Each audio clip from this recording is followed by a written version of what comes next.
Welcome to all of you. सभी को नमस्कार। Myself Kanhaiyalal.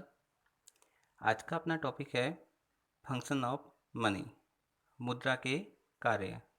इस टॉपिक को पढ़ने से पूर्व आपसे एक रिक्वेस्ट है कि यदि आपने इससे पूर्व में हमने वस्तु विनिमय प्रणाली का अध्ययन किया था, यदि वह आपने नहीं पढ़ा है तो प्लीज़ एक बार वस्तु विनिमय प्रणाली को जरूर पढ़िए, क्योंकि मुद्रा के कार्यों को समझने के लिए हमें वस्तु विनिमय प्रणाली और उसकी प्रॉब्लम्स का ज्ञान होना आवश्यक है।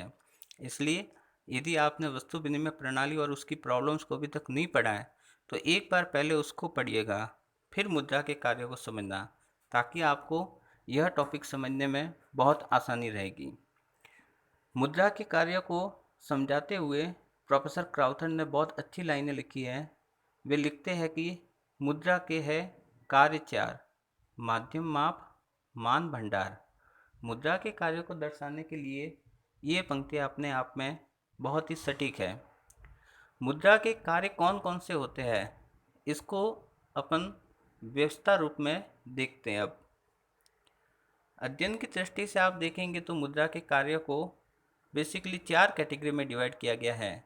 जैसा कि हम देख सकते हैं, उसके प्राथमिक कार्य, उसके सहायक कार्य, उसके आकस्मिक कार्य और विविध कार्य। ये चारों कैटेगरियाँ समय के साथ साथ बनी है। स्टार्टिंग में जब मुद्रा समाज में आई तब वो केवल प्राथमिक कार्य करने के लिए आई थी, लेकिन समय के दौर बदलते गए, ज़रूरतें बदलती गई और उसी के साथ साथ मुद्रा की इम्पोर्टेंस भी बढ़ती गई और उसने अपने कार्यों का दायरा भी फैलाया है। तो अब अपन इन कार्यों को विस्तार से देखते हैं। मुद्रा के प्राथमिक कार्य, प्राइमरी फंक्शन ऑफ मनी। मुद्रा के प्राथमिक कार्य ये मूल कार्य है, मतलब उसके बेसिक कार्य है। हम इसको प्राइमरी फंक्शन इसलिए कह रहे हैं क्योंकि इन कार्यों को करने के लिए ही मुद्रा की उत्पत्ति की गई थी। समाज में मुद्रा लाने का जो मूल मकसद था वो यही था, इन दो कार्यों को सही ढंग से संपादित करना। इससे पूर्व हमने देखा था कि वस्तु विनिमय प्रणाली में बहुत सारी समस्याओं का सामना समाज को करना पड़ रहा था। तो बेसिकली उन प्रॉब्लम को सॉर्ट आउट करने के लिए हमें कोई ऐसी चीज़ की ज़रूरत थी जो सारी समस्या का समाधान कर सके, और उस विकल्प के रूप में जो उभर कर आया वो थी मुद्रा। तो उसने समाज में बेसिकली स्टार्टिंग में हमें यही दो काम करने थे: विनिमय का माध्यम और मूल्य का मापन। तो इन्हीं दो कार्यों को करने के लिए हमें मुद्रा की ज़रूरत पड़ी, और यही दो कार्य मुद्रा के प्राथमिक कार्य कहलाते हैं। आई अगेन रिपीट, मुद्रा के प्राथमिक कार्य केवल यही दो है: विनिमय का माध्यम और मूल्य का मापन। अब विनिमय का माध्यम कैसे? तो जैसा हमने देखा था वस्तु विनिमय प्रणाली में, कहीं भी आपको मान लीजिए कपड़े के बदले में पशु चाहिए, लेकिन पशु वाले को कपड़ा नहीं चाहिए, उसको अपने पशु के बदले में अनाज चाहिए। तो इस प्रकार हमारे पास में एक परफेक्ट कॉम्बिनेशन नहीं होने के कारण अपने अपने वस्तुएं होने के बावजूद भी हम लेन देन नहीं कर सकते थे। उस समस्या का समाधान मुद्रा ने किया। विनिमय यानी कि एक्सचेंज मीन्स लेन देन, क्रय विक्रय। तो मुद्रा ने क्या किया, आज आप अपने पास में कपड़े हैं, उसको बाजार में जाइए बेचिए और उसके बदले में जो पैसा मिले उससे आप पशु खरीद सकते हैं। तो इस प्रकार मुद्रा ने यानी कि मनी ने वो सारी प्रॉब्लम्स जो अपने को बार्टर सिस्टम में आ रही थी उसका सॉल्यूशन इसके रूप में कर लिया है। तो आज आप देख सकते हैं लेन देन करना बहुत आसान हो गया है, और यह सब मुद्रा की वजह से ही संभव है। अब मुद्रा का जो अपन प्राथमिक कार्य में दूसरा कार्य देखते हैं, मूल्य का मापन।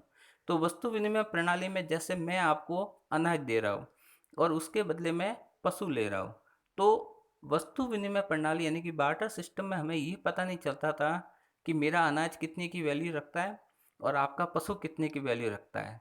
लेकिन आज आप वर्तमान में देख सकते हैं हर वस्तु के ऊपर प्राइस टैग है, और हर वस्तु के ऊपर प्राइस टैग है इसका मतलब मुद्रा मूल्य का मापन कर रही है।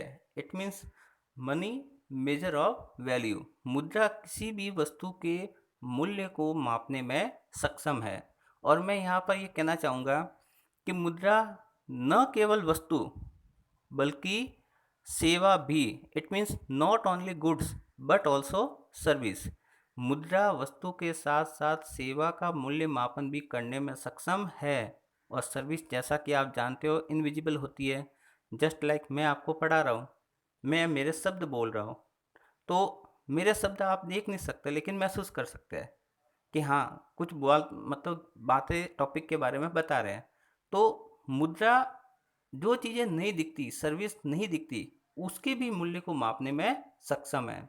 तो ये मुद्रा के सबसे प्राथमिक कार्य थे जिन्हें मुद्रा ने, या इनको करने के लिए मुद्रा लानी पड़ी।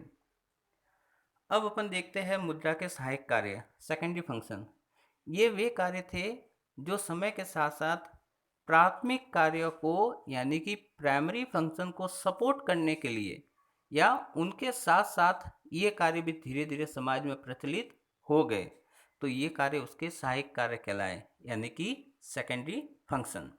अब इसमें अपन देखते हैं तो मुद्रा के सहायक कार्य, इसमें 3 कार्यों का समावेश किया गया है। जैसा कि आप देख सकते हैं, भावी भुगतान का आधार, स्टैंडर्ड ऑफ डेफर्ड पेमेंट। इसका मतलब ये है कि जैसे आप वस्तु विनिमय प्रणाली में देखेंगे, तो मैं आपके साथ कोई सौदा करता हूँ और ये कहता हूँ कि मेरी फसल जब तैयार हो जाएगी तब मैं आपको दे दूँगा, तो उसमें श्योरिटी नहीं थी कि मेरी फसल पकेगी या उससे पहले ही, मतलब प्राकृतिक आपदा के कारण नष्ट हो जाएगी या कुछ भी हो सकता था।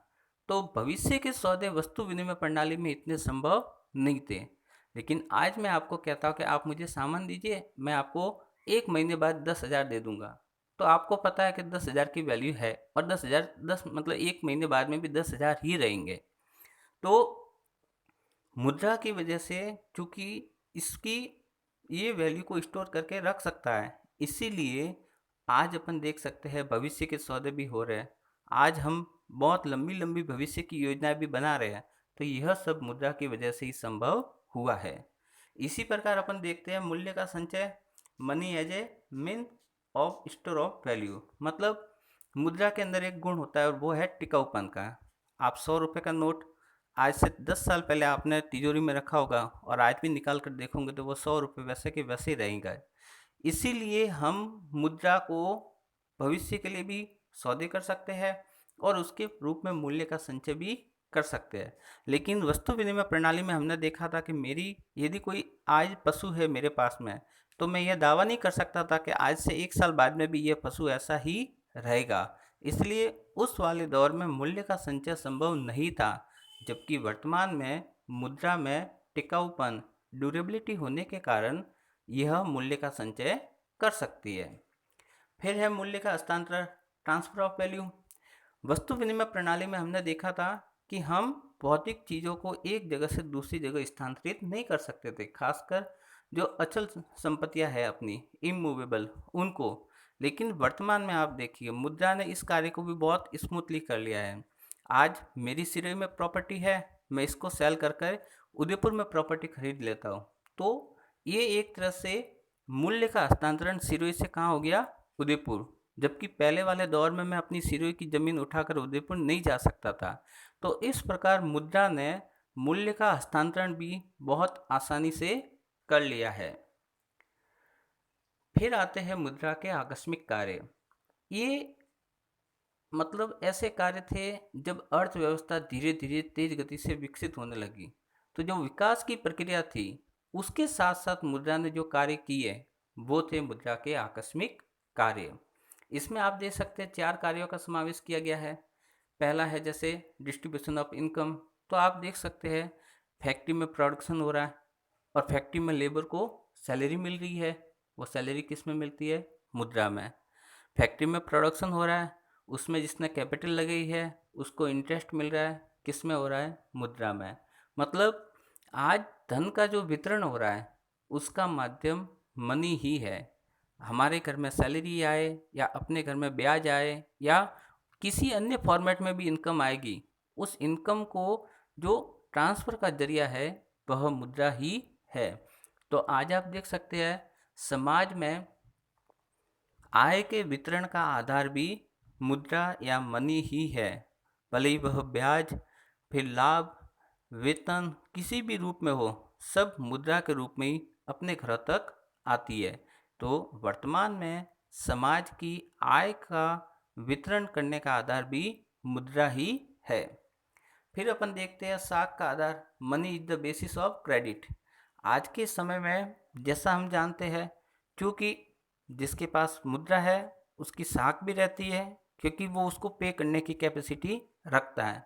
तो जो कि मुद्रा भविष्य में भी रहेगी, इसलिए वर्तमान में आप देख सकते हैं साख के सौदे भी बहुत ज़्यादा बढ़ गए हैं, मतलब उधार के सौदे भी बहुत ज़्यादा बढ़ गए हैं। और उन सब के बढ़ने का कारण भी एकमात्र मुद्रा ही है, क्योंकि यह लंबे समय तक टिकती है और भविष्य में भी इसकी वैल्यू वही रहती है।